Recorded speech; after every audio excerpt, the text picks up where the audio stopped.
നമസ്കാരം 9 മണി വാർത്തയിലേക്ക് എല്ലാ പ്രേക്ഷകർക്കും സ്വാഗതം. ആദ്യം പ്രധാന വാർത്തകൾ. ശബരിമലയിലെ സ്വർണ്ണക്കൊള്ളയിൽ അറസ്റ്റിലായ ഉണ്ണികൃഷ്ണൻ പോറ്റിയെയും കൊണ്ട് അന്വേഷണ സംഘം റാന്നിയിലേക്ക്.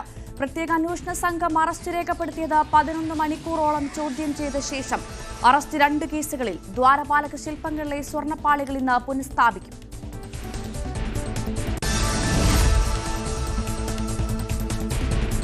പള്ളുരുത്തി സ്കൂളിലെ ഹിജാബ് വിവാദത്തിൽ കുട്ടിയെ സ്കൂൾ മാറ്റാൻ തീരുമാനിച്ച രക്ഷിതാക്കൾ.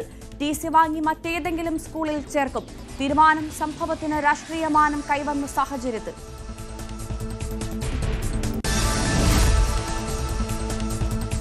ഹിജാബ് വിവാദത്തിൽ കുട്ടി സ്കൂൾ വിടാൻ കാരണക്കാരായവർ മറുപടി പറയേണ്ടി വരുമെന്ന് വിദ്യാഭ്യാസ മന്ത്രി.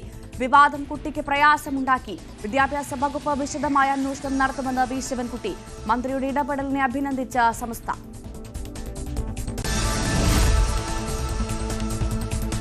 KPCCക്ക് വീണ്ടും ജംബോ പട്ടിക. പുനഃസംഘടനയിൽ 13 വൈസ് പ്രസിഡന്റുമാരും 58 ജനറൽ സെക്രട്ടറിമാരും 6 അംഗങ്ങളെ ഉൾപ്പെടുത്തി. രാഷ്ട്രീയകാര്യ സമിതി വിപുലീകരിച്ചു. പാർട്ടിയിൽ പിടിമുറുക്കി KC വേണുഗോപാൽ.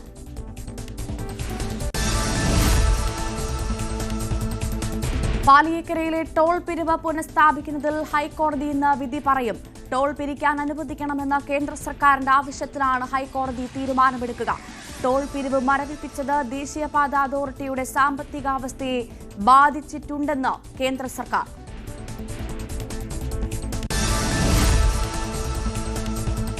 ദുൽഖർ സൽമാന്റെ വാഹനം കസ്റ്റംസ് വിട്ടു നൽകും. ബാങ്ക് ഗ്യാരണ്ടിയിലാണ് വിട്ടു നൽകുക. അന്വേഷണ പരിധിയിലുള്ള വാഹനമായതിനാൽ നിബന്ധനകൾ ഏർപ്പെടുത്തും. കസ്റ്റംസ് അഡീഷണൽ കമ്മീഷണറുടേതാണ് തീരുമാനം.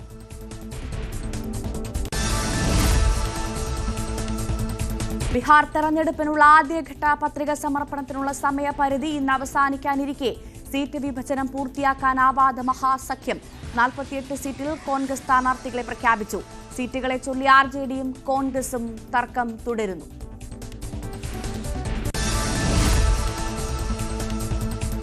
ഗുജറാത്തിൽ മന്ത്രിസഭ പുനഃസംഘടന ഇന്ന്. യുവനേതാക്കൾ മന്ത്രിസഭയിൽ ഇടം പിടിച്ചേക്കും. മന്ത്രിമാരുടെ എണ്ണം 17 നിന്ന് 22 ഉയർത്തിയേക്കുമെന്നാണ് സൂചന. മുഖ്യമന്ത്രി ഒഴികെ മുഴുവൻ മന്ത്രിമാരും ഇന്നലെയാണ് രാജിവെച്ചത്.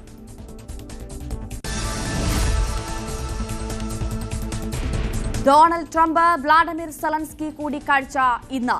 വൈറ്റ് ഹൌസിലെ കൂടിക്കാഴ്ചയിൽ ദീർഘദൂര മിസൈലുകൾ ലഭ്യമാക്കുന്നത് ചർച്ചയാകും. യുക്രൈന് മിസൈൽ നൽകുന്നതിൽ റഷ്യയ്ക്ക് അതൃപ്തിയെന്ന് ട്രംപ്. റഷ്യൻ എണ്ണ ഇറക്കുമതിയിൽ അമേരിക്കയ്ക്ക് യാതൊരു ഉറപ്പും നൽകിയിട്ടില്ലെന്ന് India.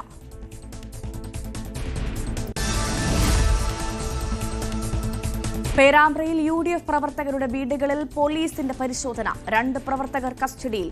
Block Congress committee general secretary Vinodan Kallur, Congress പ്രവർത്തകനായ മണി പൈതോത്ത് എന്നിവരെയാണ് പോലീസ് അറസ്റ്റ് ചെയ്തത്.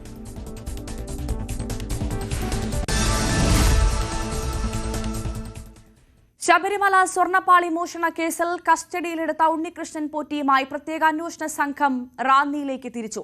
ഉച്ചയ്ക്ക് റാന്നി കോടതിയിൽ ഉണ്ണികൃഷ്ണൻ പോറ്റിയെ ഹാജരാക്കും.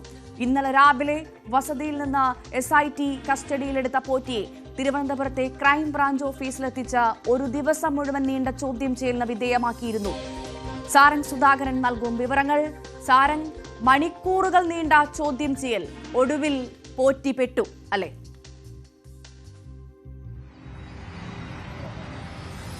തീർച്ചയായും ആര്യ, ഭവ്യ, ഇത്തരത്തിലൊരു വലിയൊരു നിർണായക നീക്കമാണ് ഇപ്പോൾ പ്രത്യേക അന്വേഷണ സംഘത്തിന്റെ ഭാഗത്തു നിന്നും ഉണ്ടായിട്ടുള്ളത്. കാരണം നീണ്ട ചോദ്യം ചെയ്യലാണ് നടന്നത്. കാരണം ഇന്നലെ ഒരു ഉച്ചയോടുകൂടിയായിരുന്നു കസ്റ്റഡിയിലെടുക്കുകയും ഇത്തരത്തിൽ ചോദ്യം ചെയ്യൽ ആരംഭിക്കുകയും ചെയ്തത്. പുലർച്ചയോടുകൂടിയാണ് അറസ്റ്റ് രേഖപ്പെടുത്തിയത്. തുടർന്ന് 4 മണിയോടുകൂടിയാണ് മെഡിക്കൽ അടക്കം നടത്തിയത്. അതിൽ തന്നെ നമുക്ക് മനസ്സിലാക്കാം അത്രയും മണിക്കൂറുകളോളം ചോദ്യം ചെയ്യൽ നടപടികൾ നടന്നുകൊണ്ടിരിക്കുകയായിരുന്നു.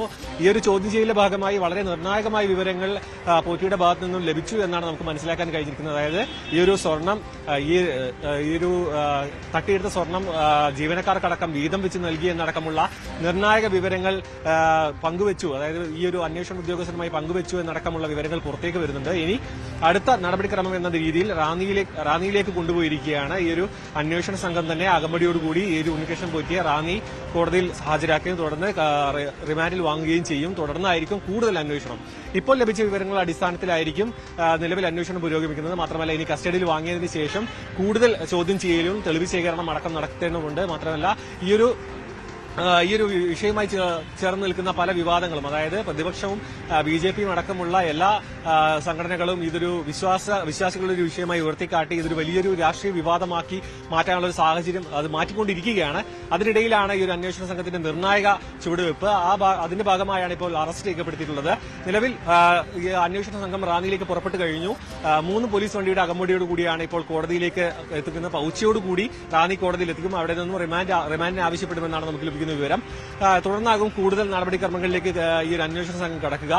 നിലവിൽ ഈ ഒരു സ്മാർട്ട് ക്രിയേഷനുമായി ബന്ധപ്പെട്ട മൊഴികളുടെയും മറ്റും അടിസ്ഥാനം, അതായത് സ്മാർട്ട് ക്രിയേഷൻ ഉടമയുടെ അടക്കം മൊഴികളും മറ്റ് വിവരങ്ങളുടെ അടിസ്ഥാനപ്പെടുത്തിക്കൊണ്ടാണ് ഇപ്പോൾ ഈ ഒരു ചോദ്യം ചെയ്യൽ നടന്നത്. മാത്രമല്ല SP ശശിധരന്റെയും ബിജോയുടെ അടക്കം തുടർച്ചയായുള്ള ഒരു ചോദ്യം ചെയ്യൽ രാവിലെ 7 മണിയോട് കൂടി ഇവിടെ നിന്നും ഇറക്കുമെന്ന് പറഞ്ഞിരുന്നെങ്കിലും തുടർന്ന് SP ബിജോയ് അടക്കം സ്ഥലത്തെത്തുകയും രണ്ടാമതൊരു ചോദ്യം ചെയ്യലടക്കം നടത്തി. അതിനുശേഷം എല്ലാ വിവരങ്ങളും ശേഖരിച്ചതിന് ശേഷമാണ് ഇവിടെ നിന്നും പോലീസ് അകമ്പടിയോടുകൂടി റാന്നിയിലേക്ക് കൊണ്ടുപോകുന്നത്. ഇനി റിമാൻഡിൽ ലഭിച്ചതിന് ശേഷമായിരിക്കും മറ്റ് നടപടിക്രമങ്ങളിലേക്ക് കടക്കുക. ഭവ്യ, സാരംഗ്, ഇനി പ്രധാനമെന്ന് പറയുന്നത് ഈ 2 കേസുകളിലെയും മറ്റ് പ്രതികളിലേക്ക് എത്തുക എന്നുള്ളതാണ്. കുടുങ്ങാനുള്ളത് വമ്പന്മാരാണ് എന്ന കാര്യത്തിൽ സംശയമില്ല. അത് ദേവസ്വം ബോർഡിലെ ഇപ്പോഴത്തെ ഉദ്യോഗസ്ഥരാവട്ടെ, ഇനി അതല്ല വിരമിച്ച ഉദ്യോഗസ്ഥർ, എന്നാലും കുടുങ്ങാനുള്ളത് വമ്പന്മാർ തന്നെയാണ്.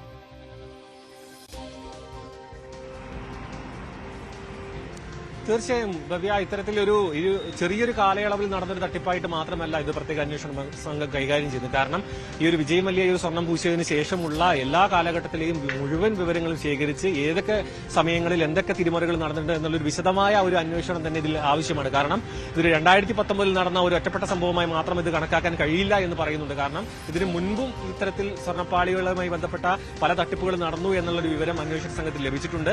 ഇത് ജീവനക്കാരുടെ ഒത്താശ ഇല്ലാതെ ഈ ഒരു സംഭവം നടക്കില്ല. കാരണം ശബരിമല പോലെ ഹൈക്കോടതിയുടെ കർശന നിരീക്ഷണമുള്ള ഈ ഒരു കേരളത്തിൽ തന്നെ വളരെ തന്ത്രപ്രധാനമായ ഒരു ക്ഷേത്രത്തിലെ ഇത്തരത്തിലൊരു വലിയ തിരിമറി നടത്തുക എന്ന് പറയുന്നത് ജീവനക്കാരുടെയും രാഷ്ട്രീയ തലത്തിലടക്കം ഇതിലൊരു പങ്കാളിത്തമുണ്ട് എന്ന കാര്യത്തിൽ തീർച്ചയാണ്. അത്തരത്തിലുള്ള വമ്പൻ സ്രാവുകളിലേക്ക് തന്നെ അന്വേഷണം എത്തുക എന്നതാണ് ഈ അന്വേഷണ സംഘത്തിന്റെ പ്രധാന ലക്ഷ്യം. അതുകൊണ്ട് തന്നെയാണ് ഹൈക്കോടതി അടക്കം ഈ ഒരു അന്വേഷണ സംഘത്തെ പ്രഖ്യാപിക്കുന്ന സമയത്ത് ഈ ഒരു റിപ്പോർട്ട് ചെയ്യേണ്ടത് നേരിട്ട്, അതായത് സീൽ ചെയ്ത കവറിലായിരിക്കണം ഹൈക്കോടതി റിപ്പോർട്ട് സമർപ്പിക്കേണ്ടത്.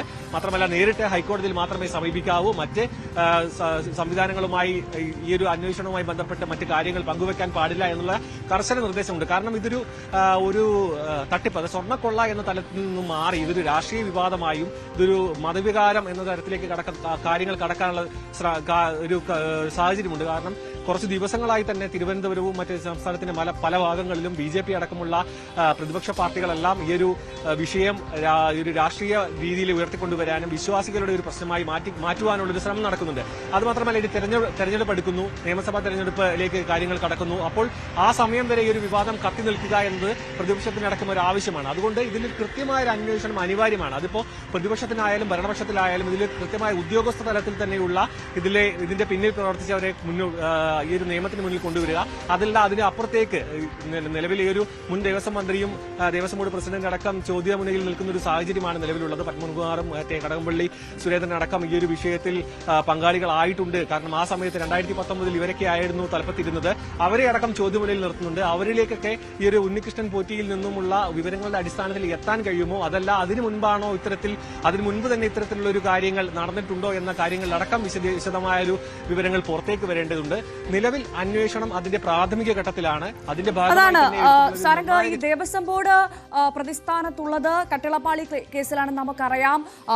അന്ന് ദേവസ്വം കമ്മീഷണറായിരുന്ന N. വാസു, അദ്ദേഹത്തിന്റെ പങ്ക് അത് വളരെ വ്യക്തമായി റിപ്പോർട്ടിൽ പറയുന്നുണ്ട്. അയാളിലേക്ക് അടക്കം കാര്യങ്ങൾ എത്തേണ്ടതുണ്ട്. അപ്പോൾ എന്തൊക്കെ കാര്യങ്ങളായിരിക്കും SIT വ്യക്തത വരുത്തുക സാരംഗ്?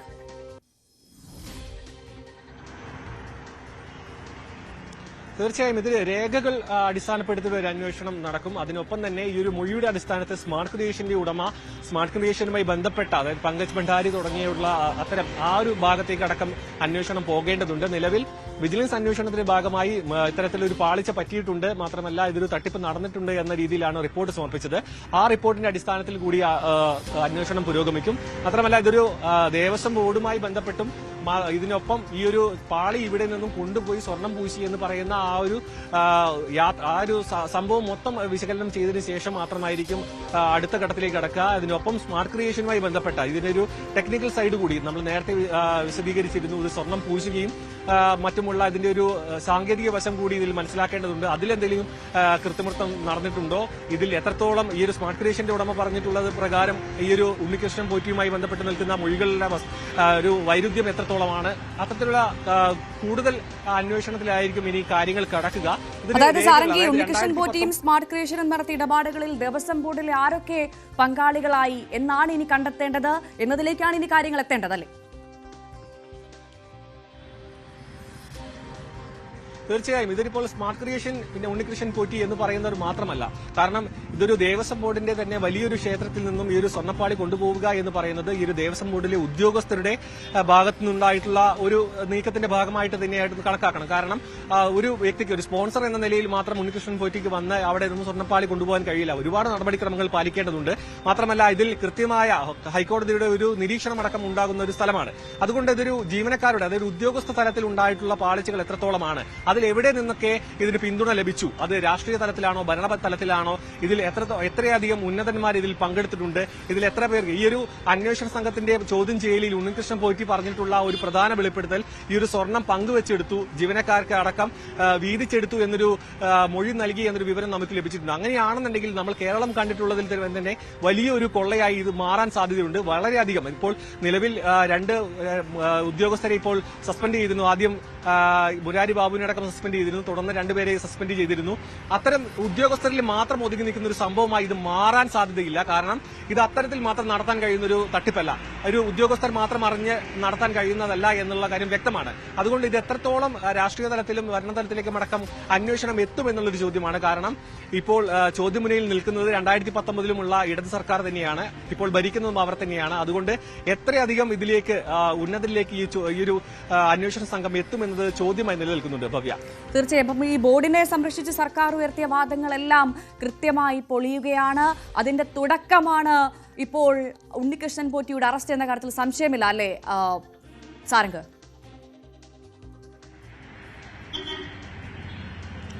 തീർച്ചയായും ഭവ്യ, അത്തരത്തിൽ ഒരു തുടക്കം തന്നെ ഈ ഒരു വിജിലൻസ് അന്വേഷണത്തിന്റെ ഭാഗമായി തന്നെ ഉണ്ടായിട്ടുള്ള നടപടിക്രമങ്ങൾ, അതായത് ദേവസ്വം ബോർഡിന്റെ ഭാഗത്തു നിന്നും ഉണ്ടായിട്ടുള്ള സസ്പെൻഷൻ, പിന്നെ അതുമായി ബന്ധപ്പെട്ടിട്ടുള്ള മറ്റ് കാര്യങ്ങളെല്ലാം എന്ന് വെച്ചാൽ ഈ ഒരു ഉദ്യോഗസ്ഥരുടെ മേലെ ഈ ഒരു പഴി ചാരി രക്ഷപ്പെടുക എന്ന തരത്തിലേക്കായിരുന്നു നീക്കം. അത് വളരെയധികം വിവാദങ്ങൾക്കും സൃഷ്ടിച്ചിരുന്നു. നിലവിലുള്ള അന്വേഷണ സംഘം അത്തരത്തിലുള്ള ഒരു ഇതിൽ ഉദ്യോഗസ്ഥരിൽ മാത്രം ഒതുങ്ങി നിൽക്കുന്നില്ല എന്ന കാര്യത്തിൽ തീർച്ചയാണ്. കാരണം ഹൈക്കോടതിയുടെ കർശന നിർദ്ദേശവും നിരീക്ഷണവും ഉണ്ട്. മാത്രമല്ല ഇത് കേരളം ഉറ്റുനോക്കുന്ന ഒരു വലിയ വിഷയമാണ്. കാരണം മണ്ഡലകാലം ആരംഭിക്കാൻ പോകുന്നു. ഇന്നാണ് ഒരു വളരെ യാദൃശികമായ ഒരു കാര്യം എന്ന് പറയുന്ന സ്വർണ്ണപ്പാളി ഇന്നാണ് തിരിച്ചു ഘടിപ്പിക്കുന്നത്. അന്ന് തന്നെയാണ് ഉണ്ണികൃഷ്ണൻ പോറ്റിയുടെ അറസ്റ്റ് രേഖപ്പെടുത്തിയിരിക്കുന്നത്. മണ്ഡലകാലം അടുത്ത് വരുന്നു, അടുത്ത ഭക്തജന തിരക്കിലേക്ക് കാര്യങ്ങൾ കടക്കുന്നു. അതുകൊണ്ട് തന്നെ ഇതൊരു വളരെ നിർണായകമായ സമയമാണ്. ഈ ഒരു മണ്ഡലകാലം ആരംഭിക്കുന്നതിന് മുൻപ് തന്നെ ഈ ഒരു അന്വേഷണത്തിൽ വലിയൊരു വഴിത്തിരിവ് കൊണ്ടുവരിക, ഇതിലൊരു വ്യക്തത വരുത്തുക, ഇതിൽ എവിടെ നിന്നാണ് ഇതിന്റെ ഒരു തുടക്കം, മാത്രമല്ല ഇതിൽ ആരൊക്കെ പങ്കാളികളായി, ഇത് ഉദ്യോഗസ്ഥ തലത്തിൽ മാത്രം നിലനിൽക്കുന്ന ഒരു വിവാദമല്ല, അല്ല ഒരു കൊള്ളയല്ല എന്ന കാര്യത്തിൽ ഒരു തീർച്ച വരുത്തുക. അങ്ങനെ വളരെ വലിയ പ്രതിസന്ധികളാണ് ഇവർ അന്വേഷണ സംഘത്തിന്റെ മുന്നിൽ നിലനിൽക്കുന്നത്. പക്ഷേ ഈ ഒരു നിയമ സംവിധാനത്തിന്റെ എല്ലാ രീതികളും ഉപയോഗിച്ചുകൊണ്ട് ഈ സത്യം പുറത്തു കൊണ്ടുവരാനുള്ള യാത്രയിലാണ് ഇപ്പോൾ അന്വേഷണ സംഘം. ഭവ്യ, അത് തന്നെയാണ് വളരെ വ്യക്തമായി പറയുമ്പോൾ പോറ്റിയിൽ നിന്ന് ഉദ്യോഗസ്ഥരിലേക്ക്, ഉദ്യോഗസ്ഥരിൽ നിന്ന് CPM CPI മുൻ ബോർഡ് അംഗങ്ങളിലേക്ക്, അവിടെ നിന്ന് മനസ്സിലാക്കേണ്ടത് പത്മകുമാറിനും സംഘത്തിനും മേലെ ഇനി ആര് യഥാർത്ഥത്തിൽ ഈ ഒരു കൊള്ളയുടെ വലിയ കൊള്ളയുടെ ക്യാപ്റ്റൻ ആര് എന്നേ ഇനി അറിയാനുള്ളൂ. അതും കുറച്ച് ദിവസങ്ങൾക്ക് മുൻ കൂടെ തന്നെ അതറിയാൻ സാധിക്കും, അല്ലേ സാരംഗ്?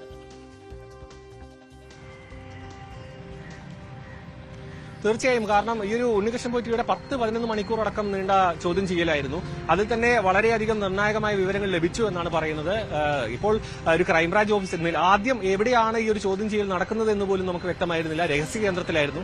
തുടർന്നാണ് ഇഞ്ചക്കലുള്ള ഈ ഒരു ക്രൈംബ്രാഞ്ച് ഓഫീസിലേക്ക് എത്തിച്ചതെന്നാണ് നമുക്ക് ലഭിക്കുന്ന വിവരം. മാത്രമല്ല രാവിലെ ഈ ഒരു ഭാര്യയും മറ്റ് കുടുംബാംഗങ്ങളടക്കം ഇവിടെ സന്ദർശിക്കാൻ എത്തിയിരുന്നു. അതിനുശേഷമാണ്, അതായത് ഉണ്ണികൃഷ്ണൻ പോറ്റിയെ കണ്ടതിന് ശേഷമാണ് ഇവിടെ നിന്നും പോറ്റിയെ റാന്നിയിലേക്ക് കൊണ്ടുപോയിരിക്കുന്നത്. റിമാൻഡിൽ വാങ്ങുന്നത് തന്നെ ഇതിന്റെ അടുത്ത തലത്തിലേക്ക് കടക്കാൻ, അന്വേഷണത്തിന്റെ അടുത്ത തലത്തിലേക്ക് കാര്യങ്ങൾ കടക്കും എന്ന സൂചനയാണ് നൽകുന്നത്.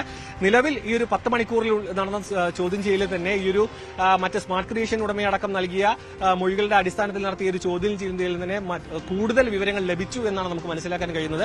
ഇനി അടുത്ത നടപടിക്രമം എന്ന് പറയുമ്പോൾ ഇനി എവിടെ നിന്നാണ് ഈ ഒരു സ്വർണം ഈ ഒരു കൈകാര്യം ചെയ്തിട്ടുള്ള ഈ ഒരു ക്രമക്കേടിന്റെ ആരംഭം എവിടെ നിന്നാണ്, ഇതിന്റെ ഈ ഒരു ഇതിന്റെ ബുദ്ധി ഉണ്ണികൃഷ്ണൻ പോറ്റിയിൽ മാത്രം, അതായത് സ്പോൺസർ എന്ന നിലയിൽ ഇദ്ദേഹം പ്ലാൻ ചെയ്ത് നടത്തിയ ഒരു കാര്യം മാത്രമാണോ, അല്ലെങ്കിൽ ഇദ്ദേഹത്തിന്റെ പിന്നിലുള്ള മറ്റ് ആൾക്കാർ ആരൊക്കെയാണ് എന്നൊരു കാര്യത്തിലേക്കൊക്കെ ആയിരിക്കും ഇനി അന്വേഷണം പോവുക. മാത്രമല്ല ഈ ഒരു ദേവസ്വം ബോർഡുമായി ചേർന്ന് നിൽക്കുന്ന 1999 മുതലുള്ള, അതായത് ഈ സ്വർണം പൂശിയത് മുതലുള്ള വിജയമുല്യ ഈ ഒരു സ്വർണ്ണം പൂശിയത് മുതലുള്ള എല്ലാ കാര്യങ്ങളും രേഖകളടക്കം പരിശോധിക്കേണ്ടിയിരിക്കുന്നു. കാരണം ഇതിനിടയിൽ ഈ ഒരു ഒറ്റയടിക്ക് ഈ ഒരു വലിയൊരു സ്വർണം തട്ടിപ്പ് നടത്തി എന്നത് കാര്യത്തിൽ ഒരു വ്യക്തത കുറവുണ്ട്. അതിനു മുൻപ് ഇത്തരത്തിൽ ഇങ്ങനെ ഒരു സംഭവം നടന്നിട്ടുണ്ടോ? മാത്രമല്ല ശബരിമല എന്ന് പറയുന്നത് വർഷങ്ങളുടെ പഴക്കമുള്ള ഒരു ക്ഷേത്രമാണ്. അതുകൊണ്ട് തന്നെ അവിടെ വളരെ അമൂല്യമായ വസ്തുക്കളുണ്ട്.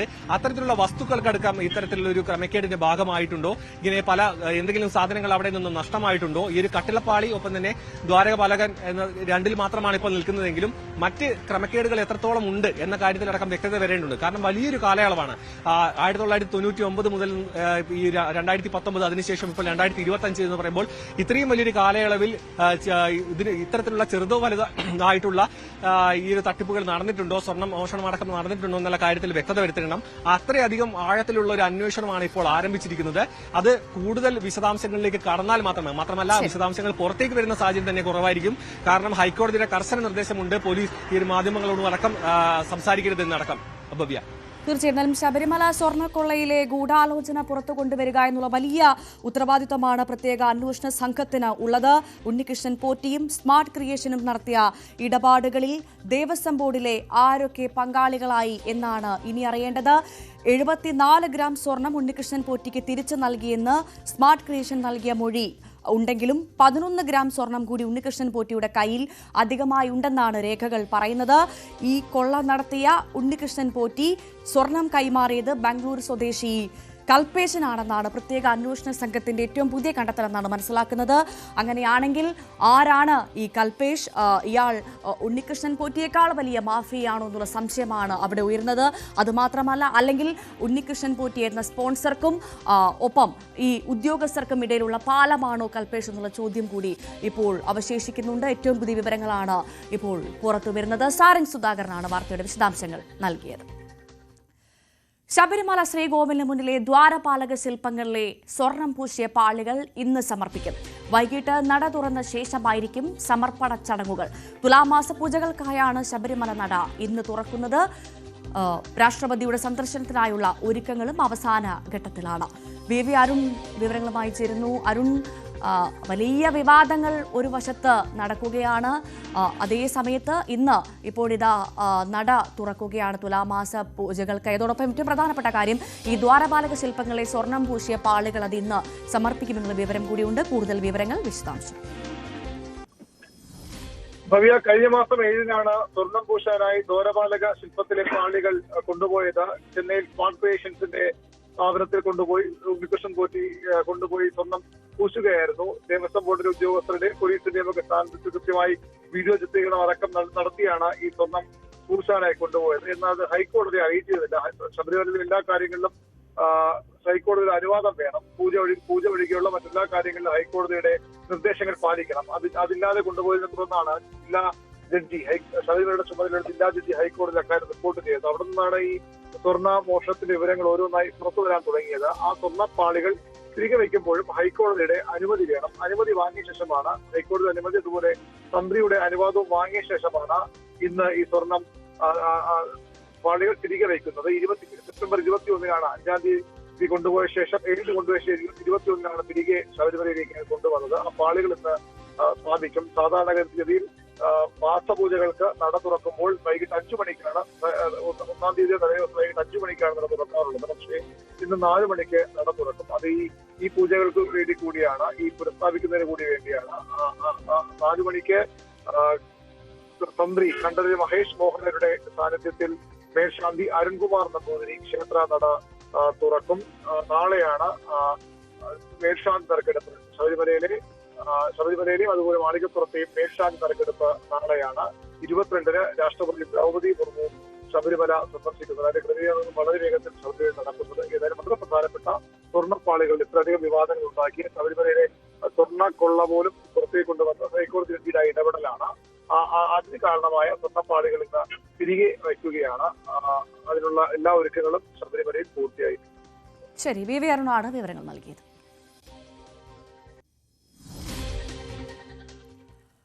കൊച്ചി ഹിജാബ് വിവാദത്തിൽ കുട്ടിയെ സ്കൂൾ മാറ്റാൻ തീരുമാനിച്ച രക്ഷിതാക്കൾ. വിഷയത്തിൽ വലിയ രാഷ്ട്രീയ മാനം കൈവന്ന സാഹചര്യത്തിലാണ് രക്ഷിതാക്കളുടെ തീരുമാനം. 10 മണിക്ക് കുട്ടിയുടെ പിതാവ് മാധ്യമങ്ങളെ കണ്ടേക്കും. ഇതിനിടെ ഹിജാബ് വിവാദത്തിൽ വിദ്യാഭ്യാസ മന്ത്രി വി ശിവൻകുട്ടിയെ സമസ്ത അഭിനന്ദിച്ചു. ഭരണഘടനയെയും മതേതരത്വത്തെയും ചേർത്ത് പിടിച്ചുള്ള പ്രതികരണമാണ് മന്ത്രി നടത്തിയതെന്നാണ് സുപ്രഭാതം മുഖപ്രസംഗത്തിൽ പറയുന്നത്. ഇതിനിടെ സ്കൂളിനെതിരെ കടുത്ത വിമർശനവുമായി മന്ത്രി ശിവൻകുട്ടിയും രംഗത്തെത്തി. കുട്ടി എന്ത് കാരണത്തിന്റെ അടിസ്ഥാനത്തിലാണ് സ്കൂൾ വിട്ട് പോകുന്നത് എന്നുള്ള കാര്യം പരിശോധന വിധേയമാക്കേണ്ടതായിട്ടുണ്ട്. അതിന് കാരണക്കാരായവർ തീർച്ചയായിട്ടും ഗവൺമെന്റിനോട് മറുപടി പറയേണ്ടി വരും. കുട്ടിക്ക് എന്തെങ്കിലും മാനസിക സംഘർഷത്തിൻ്റെ പേരിൽ എന്തെങ്കിലും ബുദ്ധിമുട്ടുണ്ടായാൽ അതിൻ്റെ പൂർണ്ണ ഉത്തരവാദി സ്കൂൾ അധികാരികളായിരിക്കും. ഭരണഘടനയും അതുപോലെ തന്നെ വിദ്യാഭ്യാസ അവകാശ നിയമങ്ങളും ദേശീയ വിദ്യാഭ്യാസ നിയമങ്ങളും എല്ലാം ഉണ്ട്. അതിൻ്റെ അടിസ്ഥാനത്തിൽ മാത്രമേ വിദ്യാഭ്യാസം ചെയ്യുന്നതിന് വേണ്ടി കഴിയുക. ഇവിടെ കഴിഞ്ഞ ഒരാഴ്ചക്കാലമായി ആ കുട്ടി അനുഭവിക്കുന്ന മാനസികമായിട്ടുള്ള സമ്മർദ്ദം എത്രമാത്രമാണ്. അങ്ങനെ ഒരു പെൺകുട്ടി ഒരു കൊച്ചു മോളോട് അങ്ങനെ പെരുമാറാൻ വേണ്ടി പാടുണ്ടോ? ഇതെല്ലാം ചെറിയ തോതിൽ തന്നെ അവിടെ ചർച്ച ചെയ്ത് തീർക്കേണ്ട പ്രശ്നമാണ് വഷളാക്കി കൊണ്ടുപോകുന്നത്. ഒരു കാര്യം ഞാൻ വ്യക്തമാക്കുന്നത്, ഒരു കുട്ടിയുടെ പ്രശ്നമാണെങ്കിലും ആ കുട്ടിക്ക് സംരക്ഷണം കൊടുക്കുക എന്ന നിലപാട് തന്നെയാണ് ഗവൺമെൻറ്റിൻ്റെ നിലപാടെന്ന് പറയുന്നത്. ആ കുട്ടിക്ക് വിദ്യാഭ്യാസം ചെയ്യാൻ വേണ്ടിയുള്ള സംരക്ഷണം കൊടുക്കുക എന്ന നിലപാടാണ് ഗവൺമെൻറ്റിൻ്റെ നിലപാടെന്ന് പറയുന്നത്. സമസ്തയുടെ പ്രശംസയ്ക്ക് മന്ത്രി നന്ദി പറയുകയും ചെയ്തു. സമസ്തയുടെ മുഖപത്രത്തിൽ മിനിസ്റ്ററുടെ നിലപാടിനെ അഭിനന്ദിച്ചുകൊണ്ടാണ് ഒരു മുഖപ്രസംഗം. മതേതരത്വത്തെയും ഭരണഘടനയും ചേർത്ത് പിടിച്ചു എന്നാണ് ആ തട്ടം വിഷയത്തിൽ. അതെ അതെ അല്ല, സമസ്തയുടെ അഭിപ്രായം പറഞ്ഞു. നന്ദി. സമസ്ത മുഖപ്രസംഗത്തിൽ സ്കൂളിനെതിരെ കടുത്ത വിമർശനമുണ്ട്. നടന്നത് ഹീനമായ വർഗീയ പ്രചരണമെന്ന് ലീഗ് ആരോപിച്ചു. ഇതിനിടെ സെന്റ് റീത്ത സ്കൂൾ പ്രിൻസിപ്പൽ ഉടൻ മാധ്യമങ്ങളെ കണ്ടേക്കും.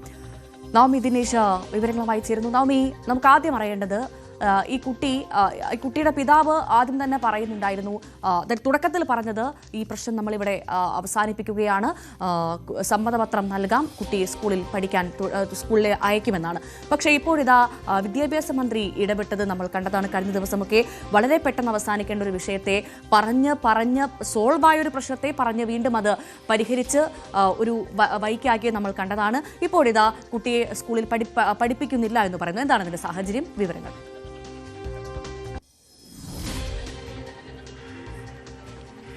നമുക്കറിയാം, ഈ ഹിജാബ് വിവാദം വന്നതിന് തൊട്ട് പിന്നാലെ തന്നെ ഹൈബിയുടെ നബിയും അതോടൊപ്പം തന്നെ DCC പ്രസിഡന്റ് മുഹമ്മദ് ഷിയാസും ഈ സ്കൂളിലെ കുട്ടിയുടെ മാതാപിതാക്കളുമായി സംസാരിക്കുകയും ഈ വിഷയം എത്രയും വേഗരമ്യമായി പരിഹരിക്കണമെന്ന് ആവശ്യപ്പെടുകയും ചെയ്തു. ഇതിനെ തുടർന്ന് ഈ ചർച്ചകൾക്ക് ശേഷം കുട്ടിയുടെ പിതാവ് ശിരോവസ്ത്രം ധരിക്കാതെ തന്നെ, അതായത് ഹിജാബ് ധരിക്കാതെ തന്നെ സ്കൂളിൻ്റെ നിയമം അനുസരിച്ച് കുട്ടി ഇനി മുതൽ സ്കൂളിലേക്ക് വരും എന്ന് ഉറപ്പ് നൽകുകയും ചെയ്തു. ഇത് സ്കൂൾ മാനേജ്മെന്റിനെ അറിയിക്കുകയും ചെയ്തു. ആ വിഷയം ആ രീതിയിലേക്ക് ഏകദേശം അവസാനിക്കുന്ന സാഹചര്യത്തിലെത്തിയപ്പോഴായിരുന്നു അന്ന് വൈകുന്നേരം മന്ത്രി വി ശിവൻകുട്ടി ഒരു പത്രസമ്മേളനം നടത്തുകയും അതിൽ ഈ കുട്ടിക്ക് അനുകൂലമായും ഒപ്പം ഈ സ്കൂൾ മാനേജ്മെന്റിനെ അതിരൂക്ഷമായി വിമർശിക്കുകയും ഒക്കെ ചെയ്തത്.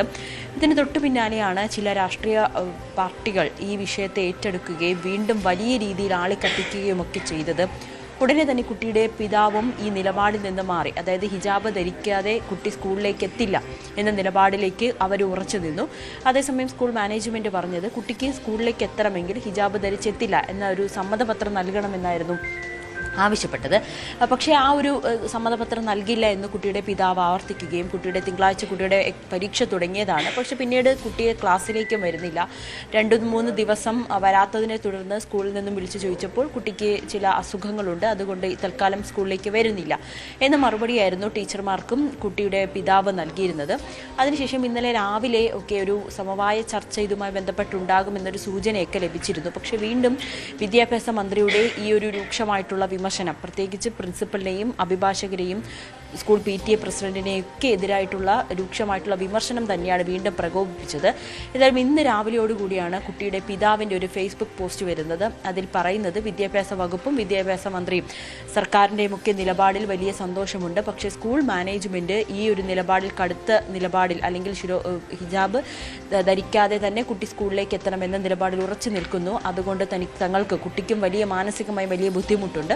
ഇതുകൊണ്ട് സ്കൂളിലേക്ക് ഇനി വരുന്നില്ല, TC വാങ്ങി മറ്റൊരു സ്കൂളിലേക്ക് മാറ്റുകയാണ് എന്നൊരു നിലപാട് കുട്ടിയുടെ പിതാവ് എടുക്കുകയും ചെയ്തു. ഒപ്പം തന്നെ ഈ വിഷയത്തെ ചില രാഷ്ട്രീയ പാർട്ടികൾ വലിയ രീതിയിൽ മറ്റ് രീതികളിലേക്ക് ഈ വിഷയം ചർച്ച ചെയ്തു. അത് കുടുംബത്തെയും ഞങ്ങളെയും വലിയ മാനസികമായി തകർത്തു എന്നുകൂടി കുട്ടിയുടെ പിതാവ് പറയുന്നുണ്ട്. ഒപ്പം സ്കൂൾ മാനേജ്മെന്റിനെയും PTA-യും രൂക്ഷമായി വിമർശിച്ചുകൊണ്ടുള്ളൊരു ഫേസ്ബുക്ക് പോസ്റ്റ് കൂടിയാണ് പിതാവ് ഇട്ടിരിക്കുന്നത്. ഇതിന് എന്തായാലും കുട്ടി സ്കൂളിൽ നിന്നും TC വാങ്ങി പോകുമെന്നതിൽ ഔദ്യോഗികമായി സ്കൂളിനെ അറിയിച്ചിട്ടുമില്ല.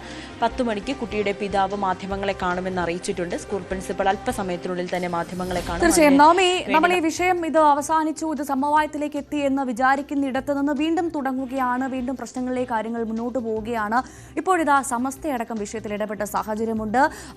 ഈ സമസ്തയുടെ മുഖപ്രസംഗത്തിൽ സ്കൂളിനെതിരെ കടുത്ത ഭാഷയിൽ വിമർശനമുയരുന്നു. അപ്പോൾ ഈ കാര്യങ്ങളുടെ പോക്ക് അതെങ്ങോട്ടാണ്?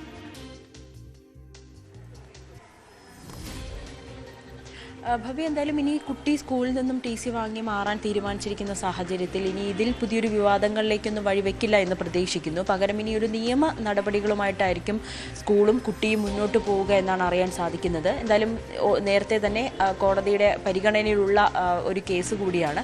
ആ സാഹചര്യത്തിൽ നിയമപരമായി സ്കൂൾ മാനേജ്മെന്റും നിയമ പോരാട്ടം തുടരാൻ തന്നെയായിരിക്കും തീരുമാനിക്കുന്നത്. ഇനി ഇത് പുതിയൊരു വിവാദങ്ങളിലേക്ക് വഴിവെക്കുമെന്ന് പ്രതീക്ഷിക്കുന്നില്ല. വിദ്യാഭ്യാസ മന്ത്രി അടക്കം ഇന്നിപ്പോൾ വീണ്ടും നിലപാട് വ്യക്തമാക്കിയതും കൂടിയാണ്. ഇനി ഈ കുട്ടി സ്കൂളിലേക്ക് വരുന്നതുമായി ബന്ധപ്പെട്ടായിരുന്നു ഇത്രയും ദിവസമായി തർക്കം നിലനിന്നിരുന്നത്. ഇനിയിപ്പോൾ ആ തർക്കത്തിന്റെ ആവശ്യമില്ല. ഇനി സ്കൂൾ മാനേജ്മെന്റിന്റെ നിലപാട് ഈ വിഷയത്തിൽ എന്താണെന്ന് അറിയേണ്ട ഒരു കാര്യം കൂടിയേ ഉള്ളൂ. എന്തായാലും കുട്ടിയെ സ്കൂൾ മാറ്റാൻ തന്നെയാണ് പിതാവ് തീരുമാനിച്ചത്. അതാണ് സാഹചര്യം. എന്നാലും കുട്ടിയെ സ്കൂൾ മാറ്റാൻ തീരുമാനിച്ചിരിക്കുന്നുള്ള ഏറ്റവും പുതിയ വിവരമാണ് ഇപ്പോൾ പുറത്തു വന്നത്. നവമി ദിനേശാണ് വാർത്തയുടെ വിശദാംശങ്ങൾ നൽകിയത്. ഒരിടവേള.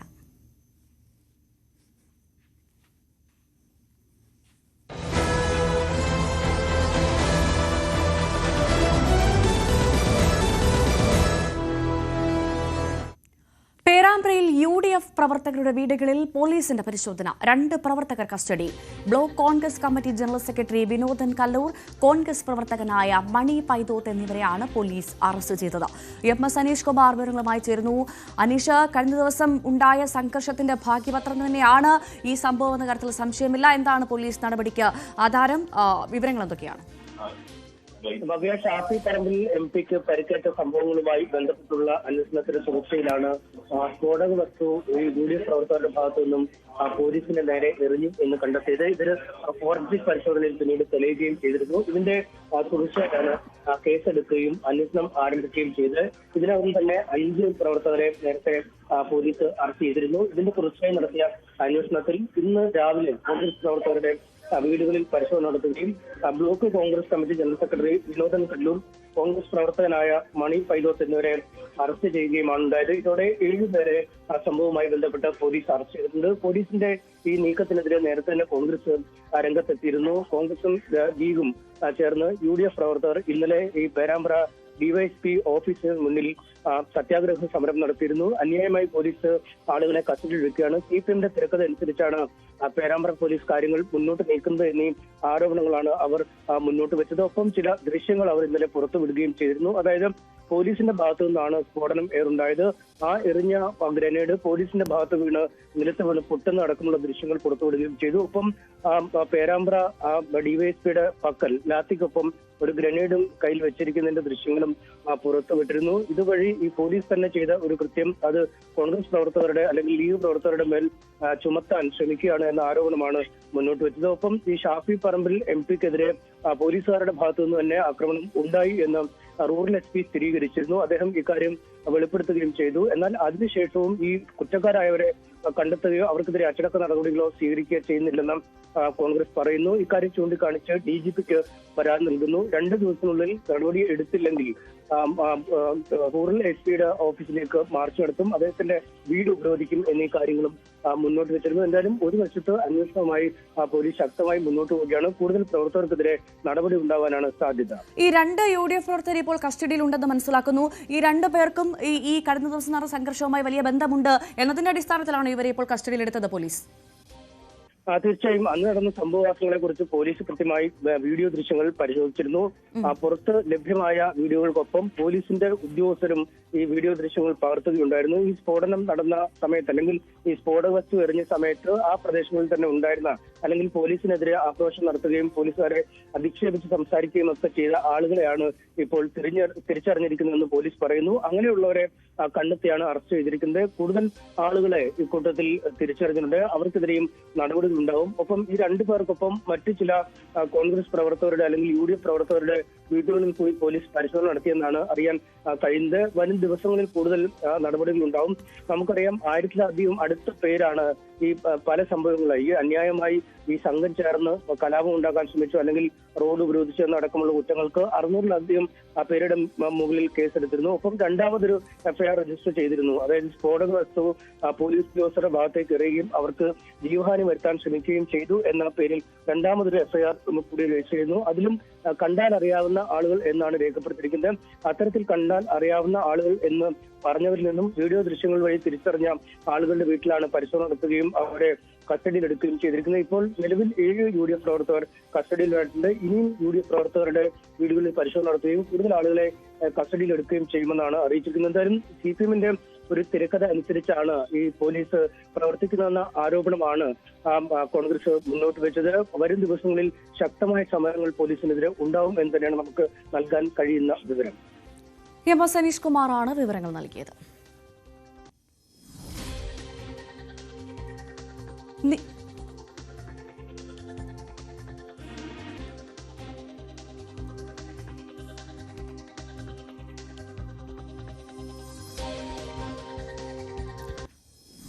കൊച്ചി പള്ളുരുത്തി സെന്റ് റീത്ത സ്കൂളിലെ മാനേജ്മെന്റ് അധികൃതരും സ്കൂൾ അധികൃതരും ഇപ്പോഴിതാ മാധ്യമങ്ങളോട് സംസാരിക്കാൻ പോവുകയാണ്. സ്കൂൾ പ്രിൻസിപ്പലിനെയാണ് നമ്മൾ കാണുന്നത്. അവരുടെ വാക്കുകൾ കേൾക്കാം. ഏറ്റവും പ്രധാനമായി കുട്ടി ഈ ഹിജാബ് വിവാദത്തിൽ ഉൾപ്പെട്ട കുട്ടിയെ സ്കൂൾ മാറ്റുന്നു എന്ന് അല്പസമയം മുൻപുള്ള വിവരമാണ് പുറത്തു വന്നത്. അതിന് ശേഷമാണ് ഇപ്പോൾ സ്കൂൾ പ്രതികരിച്ചത്. ഇന്ന് രാവിലെ തന്നെ സ്കൂളിനെതിരെ വലിയ തരത്തിൽ വിദ്യാഭ്യാസ മന്ത്രി രംഗത്ത് വന്ന സാഹചര്യമുണ്ടായിരുന്നു. ഈ കുട്ടിയെ സ്കൂൾ മാറ്റാൻ കാരണം സ്കൂൾ ഏതെങ്കിലും തരത്തിൽ കുട്ടിക്ക് മാനസിക ബുദ്ധിമുട്ടുണ്ടായിട്ടുണ്ടെങ്കിൽ അതിന് കാരണം സ്കൂളാണെന്നുള്ള വിമർശനമടക്കം വിദ്യാഭ്യാസ മന്ത്രി രാവിലെ നടത്തിയിരുന്നു.